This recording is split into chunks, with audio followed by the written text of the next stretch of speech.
அப்போ நம்ம எதுல ஆண்டவருடைய பிள்ளைகள் இரண்டாவது சோர்ந்து போக கூடாதுன்னா, காத்திருக்கிற காரியத்துல நீங்கள் சோர்ந்து போகவே கூடாது. ஆமென் சொல்லுங்கள். சில நேரத்தில் நமக்கு அப்படித்தான், காலதாமதம் ஆக ஆக ஆண்டவர் ஒரு காரியத்தை சொல்லி அவர் கொஞ்சம் காலதாமதமாய் நாட்களை கடத்தி கொண்டு போகும்போது நம்மை அறியாமலே ஒரு சோர்வு வந்துருது. ஐயோ நடக்காம போயிருமோ, நீ என்னைக்கு நடக்க போகிறது, எத்தனை நாள்ல ஆண்டவர் செய்ய போறாரு. ஆனால் நீங்கள் சோர்ந்து போகாதிருப்பீர்களே, ஆனால் ஏற்ற காலத்திலே நீங்கள் அறுவடை செய்வீர்கள்.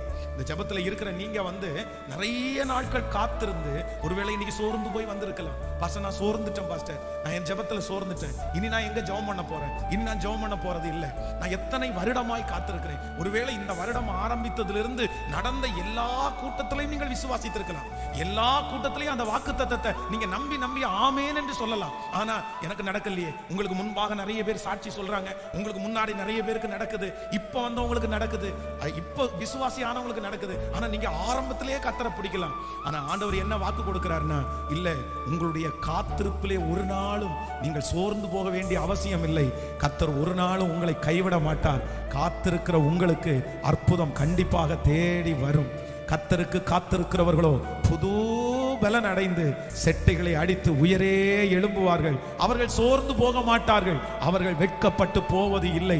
நெடுநாள் காத்திருக்கிற காரியம் உங்களுக்கு சேரும் என்று கர்த்தர் வாக்கு கொடுக்கிறார். நீங்கள் அநேக நாட்களாய் காத்திருந்து ஜெபிக்கிற காரியத்தை கர்த்தர் கைகூடி வர பண்ணுவார். அன்றைக்கு உங்களுடைய இருதயம் சந்தோஷப்பட்டு களி கூறும். பல ஆண்டுகளுக்கு முன்பாகவே காத்திருக்கிற காரியம் நான் நம்புகிறேன், நான் விசுவாசிக்கிறேன், இந்த ஆண்டு முடிகிறதுக்குள்ளாக நீங்கள் காத்திருக்கிற அந்த காரியத்திலே ஒரு அற்புதத்தை பார்ப்பீர்கள்.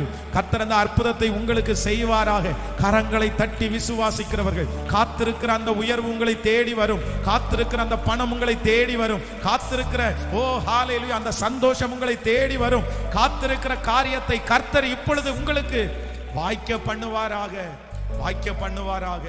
ஆமென் சொல்லுங்கள். ஆண்டவரே, நான் ஒரு நாள் என்ன பண்ண மாட்டேன்னா, காத்திருக்கிற காரியத்துல சோர்ந்து போகவே மாட்டேன். ஆமென்.